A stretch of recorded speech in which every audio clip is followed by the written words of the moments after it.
Good morning and welcome to Daily Journal Newsbreak for Monday, April 9th.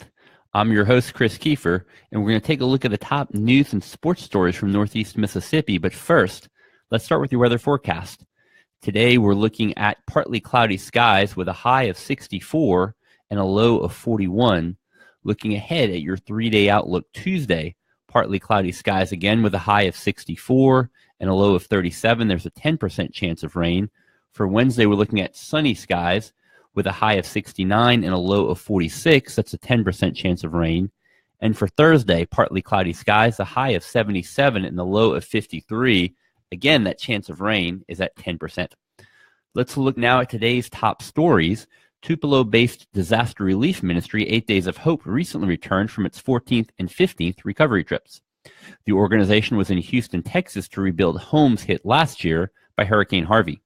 The disaster relief ministry initially sent rapid response teams to Houston at the end of 2017 to assist victims of the storms and make some basic preparations for rebuilding efforts.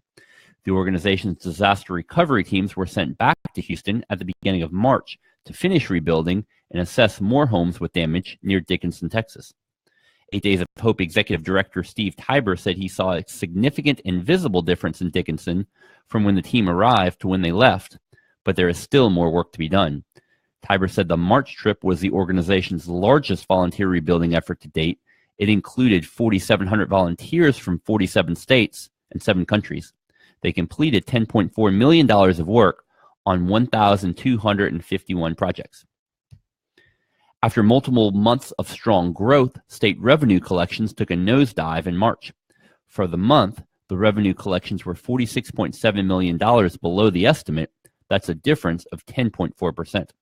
For the fiscal year that ends on June 30th, collections are $12.3 million below the official projection, according to a report compiled by staff of the Legislative Budget Committee. That's a difference of 0.33%. The official estimate is important because it represents the amount of money appropriated by the legislature during the 2017 session for the current fiscal year.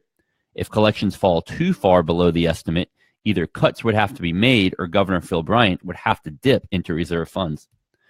At this point, neither scenario seems likely since legislators created a cushion of $56 million by appropriating only 99% of projected revenue.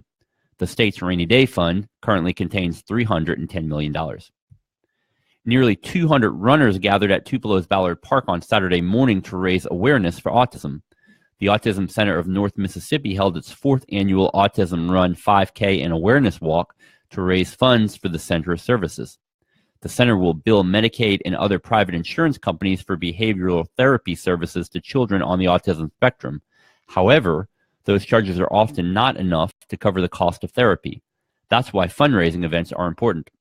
Sales from Go Blue t-shirts for Autism Awareness Month, in addition to funds raised at last year's run, brought in $28,000 in 2017. Director of Business Development and Administration Brittany Cuevas expects this year's results to be similar. Autism spectrum disorder impacts more than 11,000 children in Mississippi and 1,500 in Northeast Mississippi alone.